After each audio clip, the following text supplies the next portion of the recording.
Hello, everybody. You have joined the party. Welcome. I am your hostess, Christy. This is After 83 Weeks, where we talk to Eric Bischoff about, well, this week, we got to hear all about his Mania weekend. We took another look back at a Nitro from April 1997 on the show this week. And we're going to be talking Cody's debut, everything that you guys want to know about what has gone down in the last week in the world of pro wrestling and get this man's opinion on it right here, the one and only Eric Bischoff. Let's see him. There he is. And all my friends, Adam, George, and Steve are here today. Eric, you look happy to be home. You have no idea. Because I've really been on the road for about 3 weeks. So almost 4. So, yeah, I'm really happy to be home. Well, that's great. And we heard a little bit about your WrestleMania weekend on the show this week because you guys recorded on Monday. And also, we got some of your thoughts on what went down on WrestleMania, not just on 83 Weeks, but on your new show, Strictly Business, which is available on ad-free shows. I've just listened to it this morning. I think I could be a TV executive now from everything that I learned, Eric. So thanks for that. Why would you want to do that to yourself? That's a horrible position to be in. Well, you guys talked all about kind of the business of WrestleMania numbers and some other really hot topics. What other things are you looking forward to covering on Strictly Business? You know, who knows? A lot of it depends on what comes up on the podcast, 83 Weeks, because we take whatever element of whether it's a current kind of a business analysis comparing WWE to WCW or AEW or AEW to WWE, whatever, however you want to kind of compare what's going on today and then compare it to a particular time or period that has some parallels and just talk about that. I think that's always fun. I think getting into an in-depth conversation about licensing and what that really means, not just going out and getting a trademark, but how difficult it is to actually license trademarks and properties and things like that. I think that's a conversation. It seems like I read a lot about it on social media, and the gimmick attorney Mike Dawkins, I learn a lot about what's going on through him. So yeah, I'd like to talk a lot more about that. I assume that he'll maybe be joining you at some point. That's a possibility. I don't want to rely too much on guests because my schedule is so fluid that coordinating with more than one other person gets to be a real challenge. But from time to time, I think it's important to have a voice of someone that's actually an expert in the field on a day-to-day basis, whether it's legal trademark issues and copyrights and intellectual property, or whether it's actually television network executives who will share with us what they're really looking for in programming and how they look at demographics and all of that conversation. But rather than hearing about it, because let's face it, most of the information we get is aggregated from other business to business resources, right? Whether it's Dateline or Deadline or whatever the hell it is. People online just kind of take that information, package it up in their own way, give them a little credit, and off they go, and that's the narrative. But we don't often hear from the network's side of the equation, do we? We hear a lot from the producer's side, but we don't hear a lot from the executive side. That's a little bit harder of an interview to come by, but I've got a couple people lined up already that I've known for a long time that have operated at the highest of levels as executives on cable and on network television. So, yeah, I want to perhaps tag them in from time to time. That's awesome. Okay. Well, I was going to say, as a little bit of a tidbit, right, into Strictly Business and licensing, well, one of the things that I loved about your era of WCW in terms of licensing was the Toy Biz Rumble figures. Were there any headaches, and whose idea was that concept? Because it was a different than the LJNs of the 80s and what have you. Are there any stories that you have of licensing those figures? Yeah, and before I burn up all my material for my new show, sorry, I'll just remind you to tune in next week. There you go.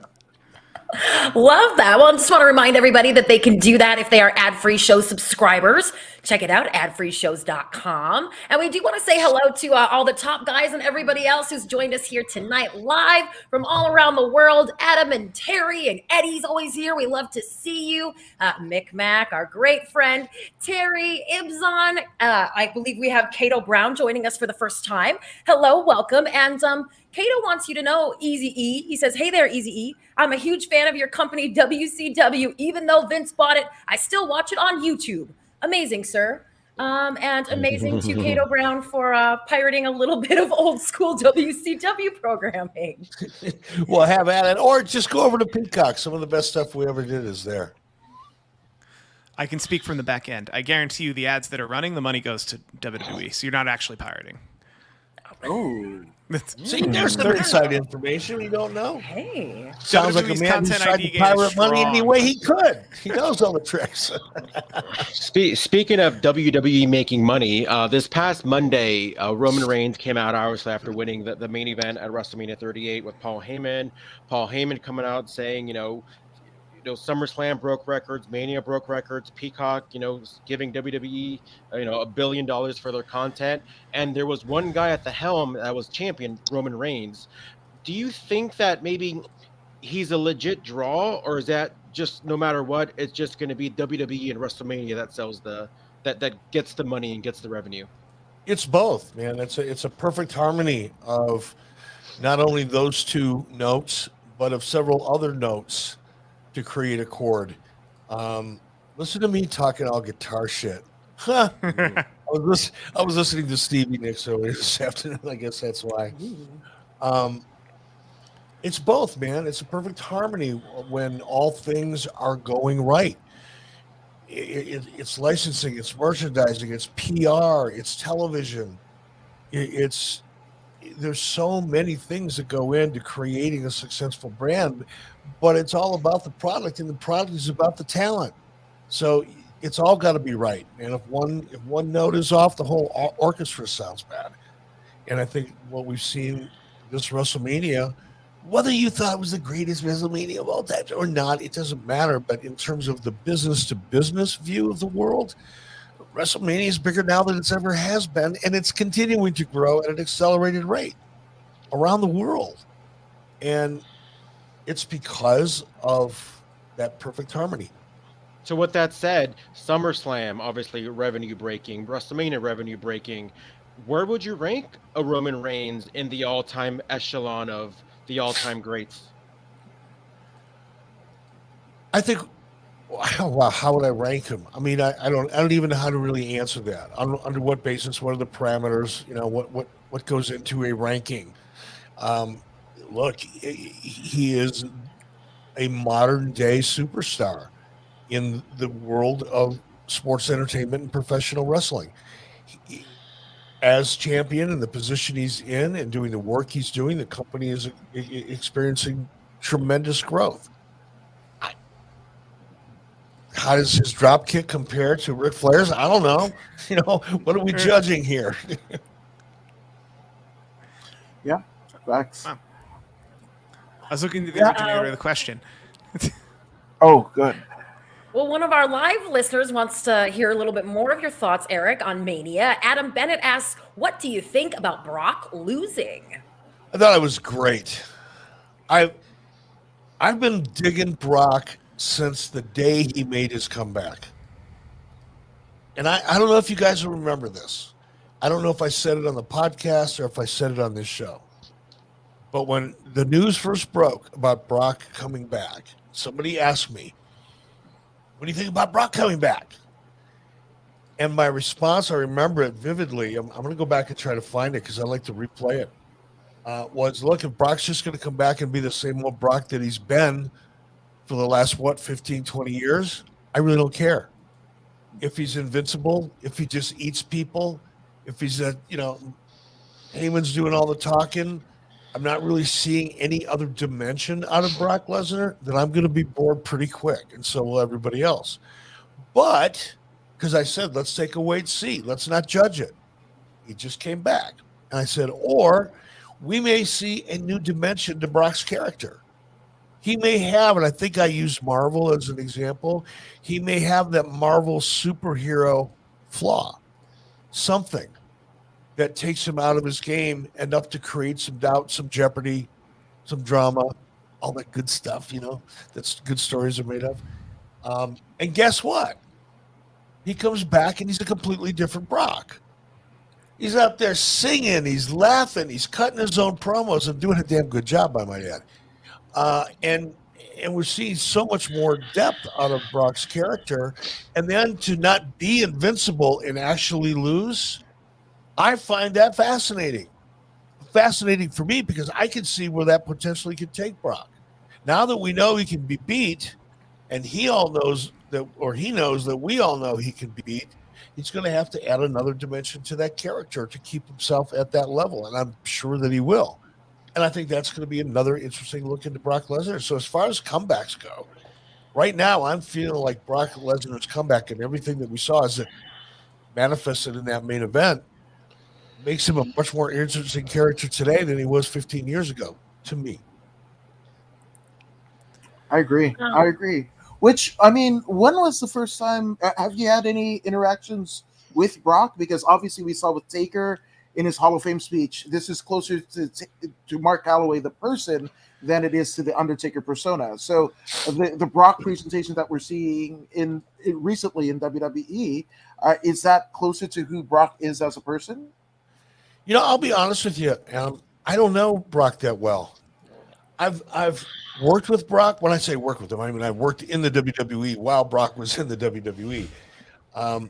That's as far as that working with went. And I certainly have had conversations with him. We have a mutual friend and Brad Riggins. We have a lot of mutual friends, actually, or several. But I've never hung out with Brock, so I don't know what his sense of humor is like. I don't know if the kind of, I don't want to say comedy Brock, but the happy Brock, sorry, Corbin, the happy Brock that we've been seeing a little bit more of as of late, I don't know how close that is to his real sense of humor or personality. So I can't answer that. Brad Riggins, an AWA great. AWA, and also wrestled in WWF for a little while. Mm-hmm. Well, our live viewers, they want to talk about Pat McAfee. McAfee. I was so glad you did that. Him quite a bit. I'm so glad you did that and they corrected you because now I'm going, oh shit, I've been saying it wrong. Same. Well, we all know who we're talking about when we say Pat. Both Jordan and Terry thought that he put on a great show at Mania. What did you think? I loved it, man. That whole thing, I loved. Every aspect of it. I was so entertained. How long was that entire segment? It was like too long.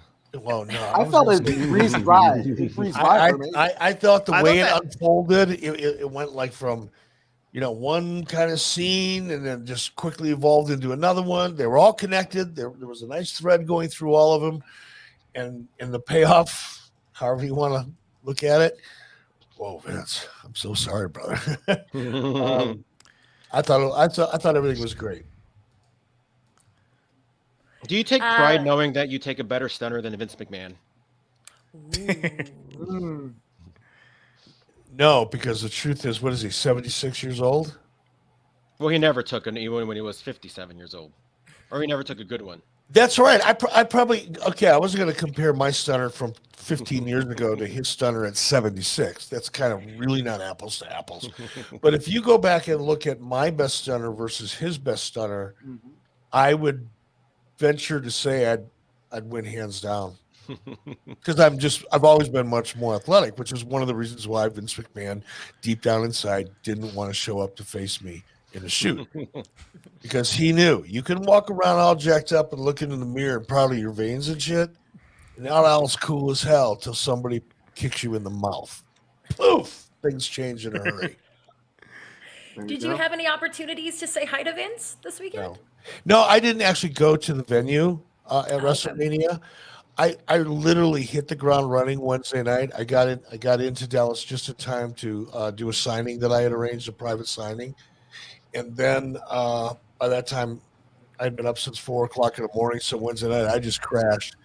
Thursday night, the whole Conrad crew came in, the ad-free shows team. So there's about 8 of them that came in. Like, what was that movie with Chevy Chase Vacation, where they're in a Yes. motorhome?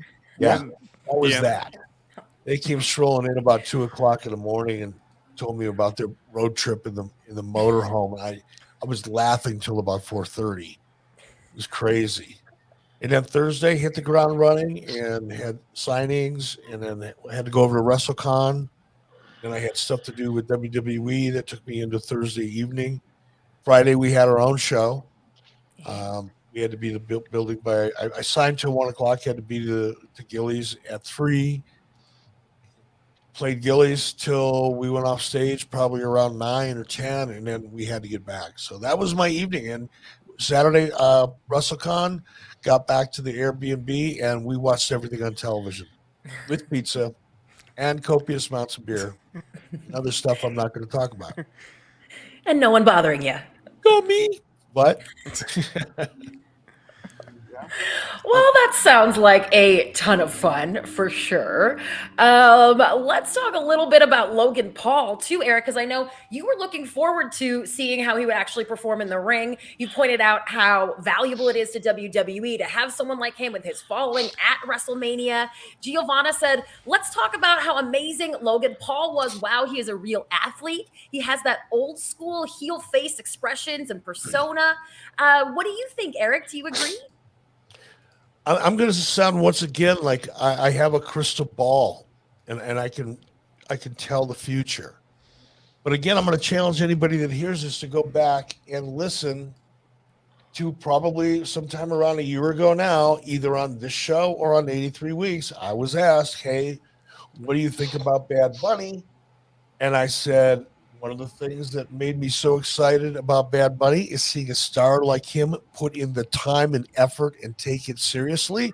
Because then, a year ago, this is why I have a show called Strictly Business. All right. A year ago, I said Bad Bunny's performance will elevate the performance of future celebrities, because now everybody's wants to be that good or better. Right? Mm-hmm. Logan Yeah. Paul.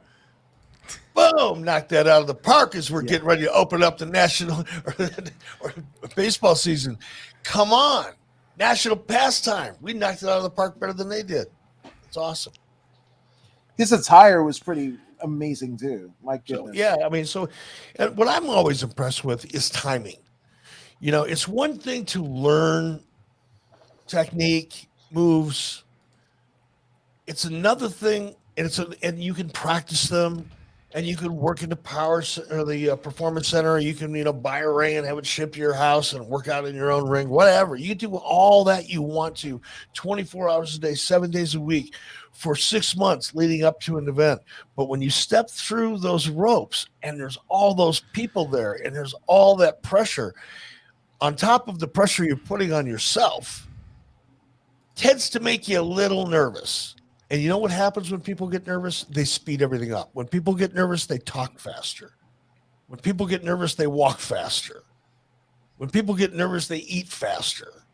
Well, guess what happens when you're nervous and you're in the right ring? You start doing everything faster, and your timing is off. So you practice things at a certain rate. It's kind of like learning how to dance. You're doing the waltz. You got the rhythm down. Everybody knows this is going to happen. 2, 3, boom, you do this. Boom, I come back with this. All of that is laid out in a very rhythmic pattern, if you will. And then you practice it. You could be on Dancing with the Stars for wrestling. Everything's going good. Ding, ding, ding. You walked in. Holy shit. And you speed everything up. And that's when mistakes happen. And I didn't see that.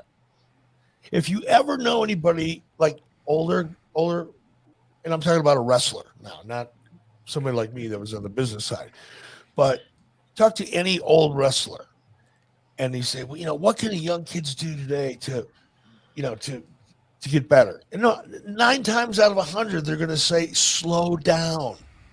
George, how many times have you heard that? They Slow told me your shit down. when you think you're going slow, go even slower. I've heard that like hundreds of times. Part of that is because as someone that was experienced as a former wrestler, which I'm not, but I'm saying this person, whoever this fictional person is who's the older person giving advice to the younger person, because that older guy knows you're going to get in the ring and you're going to start getting nervous and you're going to go so fast. You're going to break the rhythm of the match. You're going to lose the emotion. When you break the rhythm, you lose the emotion. You're going to get confused. You're going to blow a move because you're doing everything too quickly. All kinds of things can go wrong when you go fast. So that's what I'm impressed with. Logan Paul didn't go fast. He went great. He says that Vince McMahon told him after the match that his future is at WWE. Considering all the other projects, everything else he's got his hands in, and we know that he wants to be an all-around entertainer, not devote probably a huge amount of time to WWE. Do you think that there is a possibility that he could work in some sort of full-time fashion for WWE? God, why would that not make sense? I'd have to spend some time thinking about why not. All the obvious reasons are great. You know, you get these two big social media powerhouses. Guy who is Logan Paul really, really connected to that younger audience that WWE needs to build upon. They need 13, 14, 15, 17, 18, 20-year-olds to gravitate towards that brand so that when they get into that 18 to 49 demo, that they matter and they're sticking around WWE. That's how you grow an audience. It's not just attracting the demo that you want and need. It's about, at the same time, building that much younger demo that's going to become part of your fan base 10 years from now when it really matters. And you just kind of keep feeding them.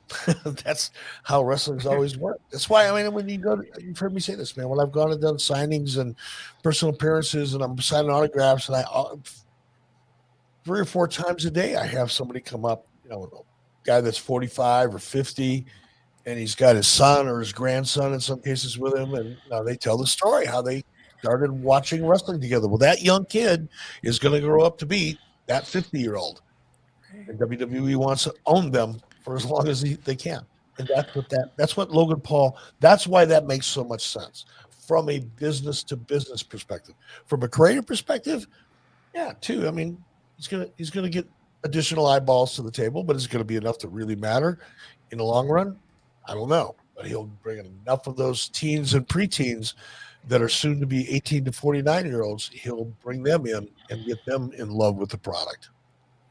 Now, speaking of, you know, wrestling futures, right, or things that will basically tell the story of wrestling's future, on this episode of 83 Weeks, you guys mentioned that, hey, this might be Dominic Mysterio's, like, his 25th birthday, coinciding to him debuting with his dad at WrestleMania. I mean, it's almost 25 years to the day. I was wondering, because you have a son that got into the wrestling business. Do you and Garrett have that kind of timeline in terms of something pivotal happening in your professional wrestling career or career in wrestling to when he eventually debuted in TNA? Not really. No, we don't. Oh, I wish I had a really cool story, because, you know, the whole Dominic and Ray story was like, I started to get a little weepy. Thought, man, that is so cute. That's like a Disney movie. Oh man, that could be an animated Disney thing. Lucha love between father and son. Oh, how about that? We did it right here on this show. Now we have a premise. Let's build upon the premise. Come on. yeah. Everybody come back here in a year when it's already on Disney Plus. There was another big time celebrity match at WrestleMania, and instead of asking, you know, what you thought of the match, because I mean it was great. Maybe I'm being a little too harsh, but do you think that people that strongly dislike the Johnny Knoxville Sami Zayn match don't know anything about pro wrestling and its spectacle of it being pro wrestling? It's all taste. Like, I'm critical. I see things that I don't like, and because of the nature of what I do, and people ask me questions and they want opinions and all that, one of the reasons I've been a little bit successful with my podcast is I tend not to filter myself too much. Whether I'm talking about WWE, who I obviously have a good relationship with, or whether I'm talking about AEW, where I had one and now I don't. So, but nothing's changed for me. Now, the nature of the relation now with WWE, nothing's changed. Clearly with AEW it has. But my approach to what I say about WWE hasn't changed. I criticize them or am critical of things that I don't like. Here's what separates me from a lot of people. I remind myself, I don't even have to remind myself anymore. It's now become part of my subconscious. It doesn't matter what I like. What matters is what the masses like and what the target likes. And whatever that target is, if the majority of them or enough of them in a measurable way continue to grow and grow and grow, whether I like it or not is irrelevant. So when I'm critical of something or I say I don't like it, gives a shit if I don't like it. It doesn't matter. It's what you like or don't like. And I think people spend way too much time investing in the justifying the way they feel about something. They're just going, fuck it, I don't like that, but I like those two other things. Talk about the two other things. Cry out loud. I feel like I just saw a lot of chatter about like, oh, Sami Zayn's going to lose to somebody who's not a wrestler. And it's like, and I'm with you. I'm like, you like what you like, but at least like it for the right reasons or dislike it for the right reasons, where it's like, it's not about the wins and the losses. No, it's not. Sometimes that's a dirt sheet mentality. Yeah, exactly. It's exactly. But it's like, you ask Sami Zayn if he enjoyed the match. I'm sure Sami Zayn probably had the time of his life. I read something on social media just before I came into my office to do the show. And it was an interview that Sami Zayn did saying he'd put that match up against any of his matches as one of the best because he enjoyed it and it entertained. For crying out loud, you're not writing a dirt sheet, people. Put that shit down. Quit trying to think like Dave Meltzer. Oh, my God. Also, Sami Zayn's going to get beat by a non-wrestler. Who gives a fuck? I mean, we didn't see Hulk Hogan slamming Andre the Giant on the front page of TMZ.com. Oh, my gosh.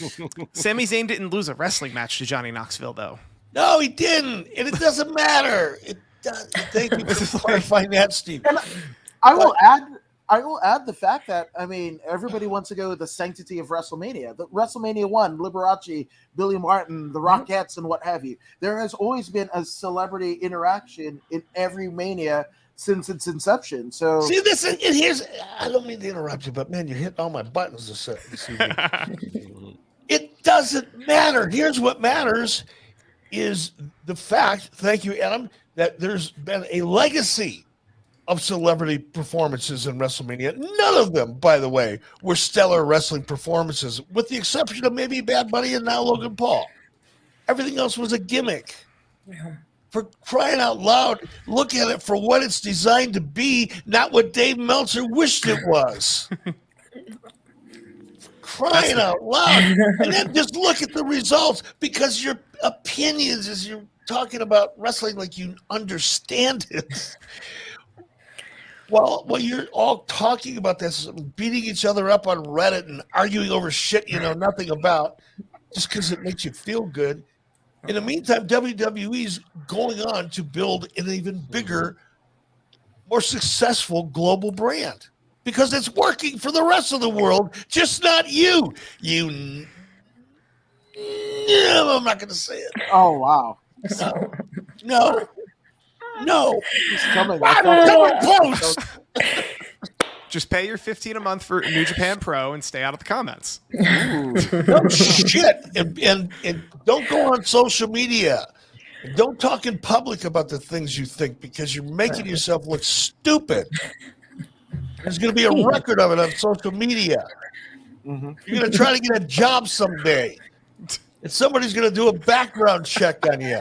And they're going to go, you're kind of making me a little nervous about your obsession for professional wrestling. Some of the things you've said here are a little disturbing. Maybe you should just go down the street. Oh, well, now that we got you all fired up, Eric, let's get to some of these super chats, which we so appreciate. Mcmac, one of our fave guys, Mcmac! Yes. He thinks that someone should start a petition for you to be on Dancing with the Stars. Can't agree more. Would that That be would be interesting in that? awesome. Yes. We need that in my life. Which a lot of platform? work. Do we want Or- a or- change.org or- petition? What are we or- going to go with? Or the Masked Singer. Ooh, even better. Thank you, George. That was amazing. You know, there's two things. If somebody walked up to me today and said, name two things that you're absolutely sure you would never do under any circumstances. I'm not sure those would be the top two, but I don't think I'd get past 5 or 6. Aw. All right. Well, here's another one from Mcmac. He wants to know, how come no one is saying WWE stealing AEW talent when Cody jumped back to WWE? They said it when Hall and Nash went back to WCW. There's no difference. Mcmac doesn't think. You're right. You're absolutely right. And it's all the narrative. You know, the idea that WCW was stealing talent, that started with WWE. That was the narrative they created. Those were the interviews they were doing. That was the story Vince McMahon was crying to reporters while I was stomping a mud hole in him for 83 straight weeks, hence the name of the show. But yeah, it worked too, because then it filters down. You got to remember, back then, the dirt sheet community, although they would be critical of WWE from time to time, for the most part, were very pro WWE, because the bigger WWE got, the bigger their dirt sheet world got, right? The more successful the business became, the more successful they became. Stands to reason. So when WCW came along, we were like, what the fuck is he doing? They're not good. Turner, I can't believe they let Eric Bischoff do that. Oh, he's going to fail. It won't last 6 weeks. That was the narrative, starting with Vince. What am I talking with my hands for? I'm not even Italian. Starting with Vince and kind of working, it's trickling down into the dirt sheet community, and then, followed up, years later with, Monday Night Wars videos and shit like that, where you're getting talent supporting it all and playing into it. That becomes a narrative. But nobody in WWE kind of feels the need to talk about anybody stealing their talent when it's obvious that they're cutting them. And AEW, for whatever reason, hasn't reacted to that. I think Tony's handled it in a class way. Tony reacted, I think something I read the other day, said, I lost a very, meaningful free agent, and I've got a couple in return. That's a true statement. And that's a healthy way to look at it. Business is business. Now let's move on and see what happens. No, I love that you mentioned that, and not that you live or die on what Jim Cornette thinks of you, but Jim Cornette this week was actually giving you credit for making Hall and Nash bigger stars, because Nash as Diesel was arguably one of the lowest drawing WWF champions. He became a megastar along with Hall and the rest of the NWO because of you. So I'm just saying, even Cornette in this context gave you props.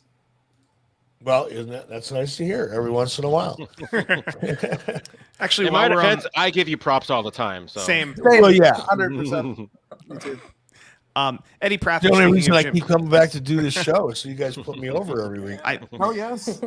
Eddie Prather in the chat, just while we're talking about Jim Cornette, while we're having laughs, he wants to say, I could see Eric working with Cornette in the right situation. Could Eric see that? This has become a comedy podcast. Yeah, you could see that, huh? You know me that well. Put the mushrooms back in the refrigerator, dude. Well, Trigger Cheese wants you to know that he saw a guy with an NWO tattoo a few months ago. Hashtag NWO for life. Yeah, I saw a couple at the at WrestleCon. A couple guys came up and showed me their NWO tattoo. Have at it, man. I don't have one.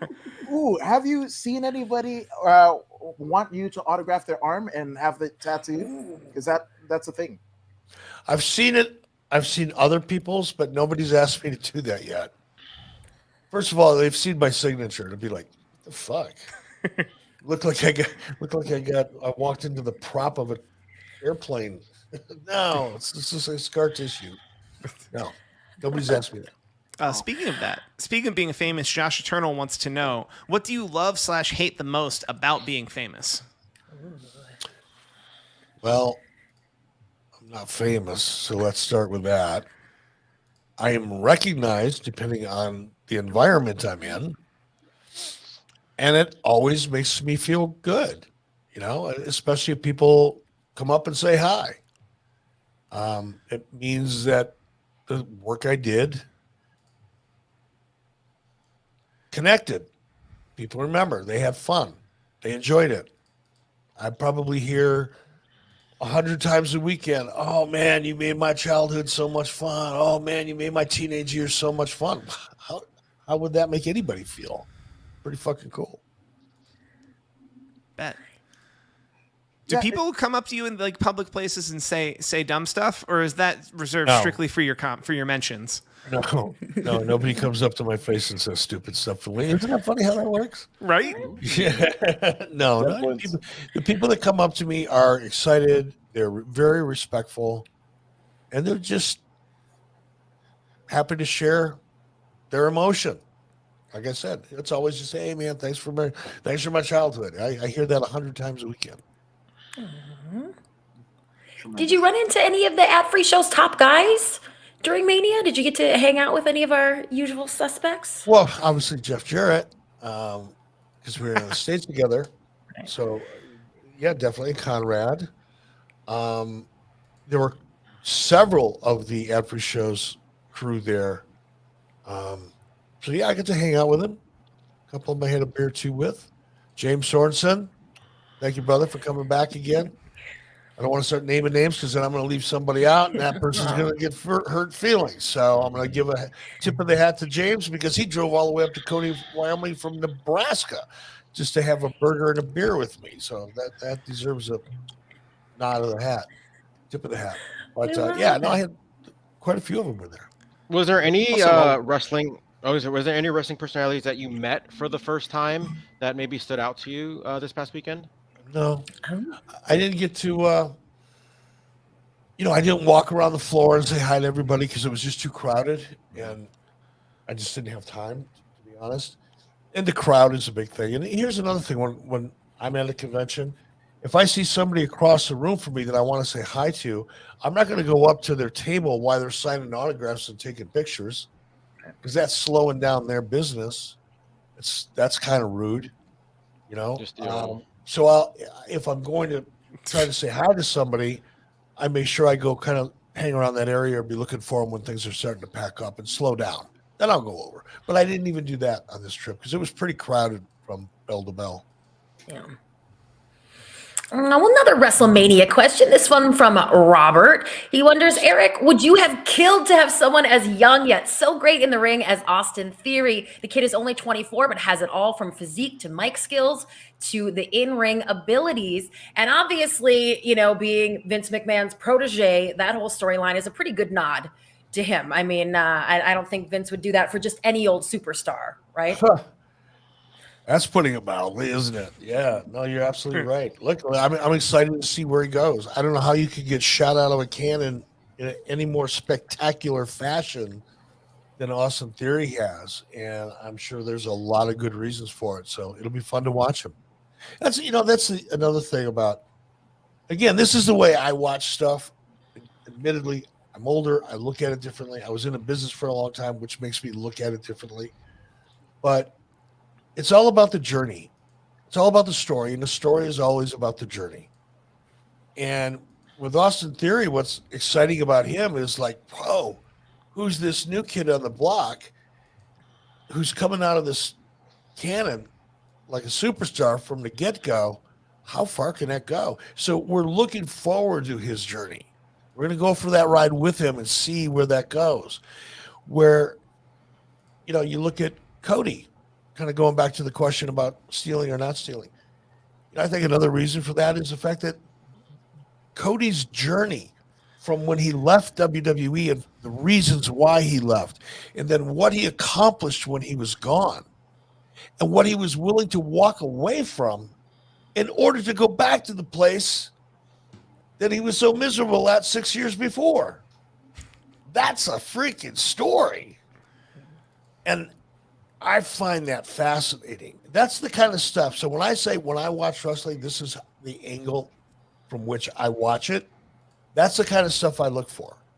Where are those stories? Because you could take Cody's story and you can invert that into a well-structured storyline, just as part of the backdrop, because people are already connected to it. I mean, I was so overwhelmed in an excited way for the reaction that Cody got, the drama when they brought him up. Everything was perfect.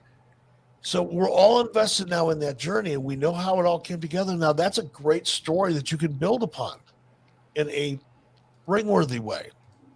That's cool as shit. So I'm hoping, beyond hope, that I see something like that. Same with Austin Theory. Same with, I read something the other day about Jay Lethal and the fact that he turned heel. That's kind of a cool story. If we were on a journey, we didn't realize it. Meaning, Jay Lethal couldn't win a match. Finally woke up one day and said, screw it. I'm going to start cheating to win. Now that's a story. I don't know if that's going to happen or not, or if it was just coincidence, but I'm looking at that going, what would I do? You can have fun with that. Just like you can have fun with Cody. Anyway, enough of that. I guarantee you I never judge anybody's drop kicks or hurricane rattles or tope, suicida way, or whatever the hell that is. I don't judge that shit. I judge the story. No, Me too. Oh, Thomas Gidlow we actually have a real has good a one. really- Yeah. Yes. Yeah. Thomas Gidlow has a very good one. I miss a few of these and pop immediate to see Eric going bonkers. Man, I wish I had something controversial to ask. Here's a bland one. Do you see value in WWE unifying the titles or splitting them back up? I don't know how to answer the value question because the value would depend on what they do with it going forward, and I don't have that crystal ball. So I don't know how to answer that one. The only thing I would say is, though, I don't see a long-term play in keeping them united because then it won't. Eventually, they're no longer united. It's just one thing. You're calling it two.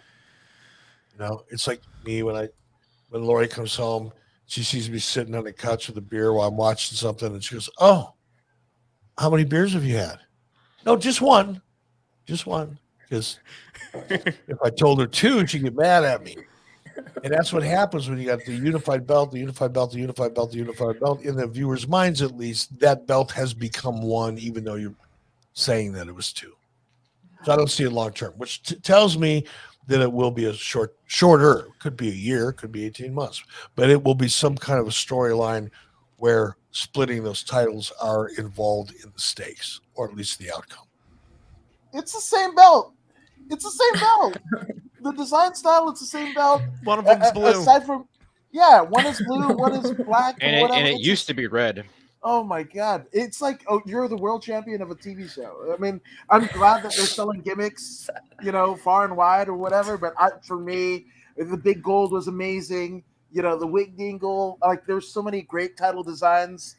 This is not one of them. So whether they do it or not, I hope it proves pay dirt for everybody there, the live event audience and whatever, but it's garbage. It's garbage.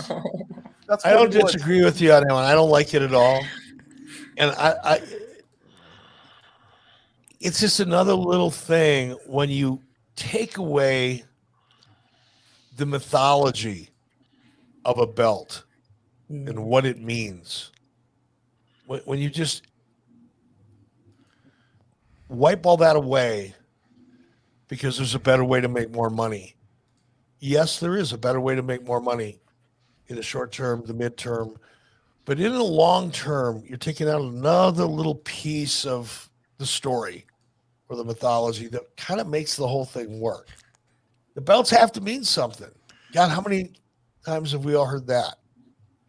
Oh, gotta make the belts mean something. Okay, that's everybody that wants to sound like they know what they're talking about in the wrestling business, and they know that's an easy statement. Of course, the belts have to mean something. How do you make them mean something? Right. Is it just wins and losses? Is it who that belt is on and the wins and losses, or is it who that belt is on, the wins and losses, and the quality of the story that's driving it? 20 years from now, people are not going to be talking about, hey, do you remember at this WrestleMania when this guy did that move? But they're going to talk about the stories and the finishes.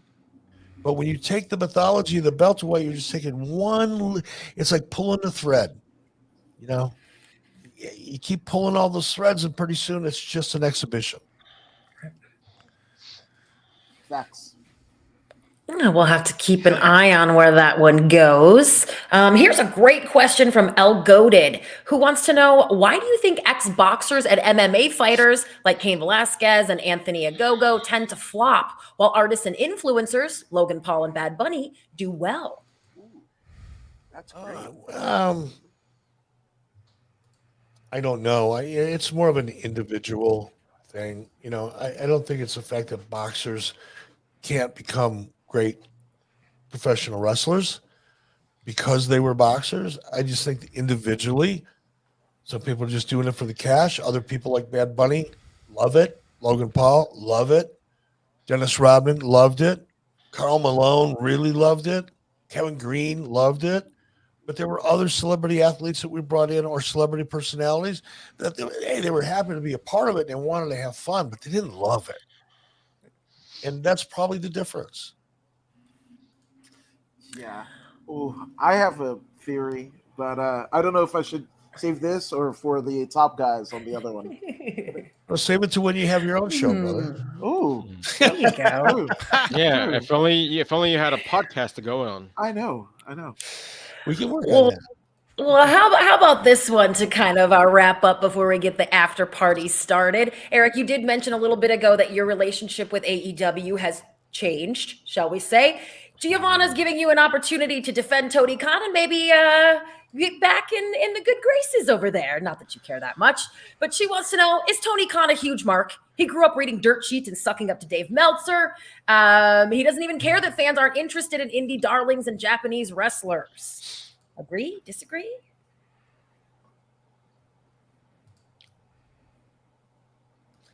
I think Tony is a very, very excited, passionate, smart guy who's entering a world that he was a fan of and is going to be learning on a day-to-day basis for quite a while before he really finds his feet. I have all the confidence in the world that Tony's going to do it. But it's really easy to be critical. I am. Like I said, if somebody asks me a specific question about something and I have an opinion that's different than maybe the consensus or what people want to hear, then people peg me as being anti-anything or anti-whatever, but I'm not. Look, Tony's doing a great job. I would do it differently. I don't even gonna say that. Let me say it this way. I've learned more by the mistakes I've made than by the successes I've had. And I'm seeing a lot of the same mistakes. And that's what you don't want to do. I mean, I made them, and they were public. I mean, you can go back and just go, yeah, remember when he did that? But I got to really think about that a little bit. I'm not going to criticize him. I think, look, his company's only 3 years old. He's on one of the best cable platforms you can be on TNT and TBS, in prime time, with a 3-year-old company. So no, I'm not going to be critical. I'll have an opinion, but I certainly don't mean it to be critical. So I'm not kissing up to anybody. That's as good as it gets, especially that punk-ass bicycle seat sniffing dweeb Dave Meltzer. All right. Bicycle seat While you're sniffing. being fairly diplomatic anyway, we got one more super chat. This one is from Mr. Whisper. And he wants to know, Eric, any thoughts on the split between Ric Flair and Mark Madden? Their social media comments were pretty rough to each other, Mr. Whisper says. I'm just glad to see it end. That's all I'm going to say. You know, Rick is a good friend of mine. Mark is a good friend of mine. And look, it didn't work out, and that's unfortunate. I was really disappointed to hear that. I'm just glad they're done. Leave it at that. All right. There we go. All right, we got to all of our super chats, and it is time for the super special after party, only for our ad-free shows, top guys, and other ad-free show subscribers. This is where we get pretty in depth. Eric loosens up even more, if you can imagine. Oh my And God. you can see it if you sign up over at adfreeshows.com. So all of those folks, go ahead and stay on the line. We will be back in just a few minutes. If you have joined us live from the 83 Weeks channel, thank you. Also, we love that. Make sure that you hit that big red subscribe button and the little bell so that you know when we always go live. And we so appreciate you all joining us live tonight. Thank you. Y'all are the best. And on that note, we are going to get to our Top Guy private party. Have a great week. I'm going to get some water, guys. I'll be right back. Okay. Right on. Ooh, it's in my tune. Oh, that again. Oh, Weird, it doesn't play the changing tune anymore. changing of tempos. Like, that was weird.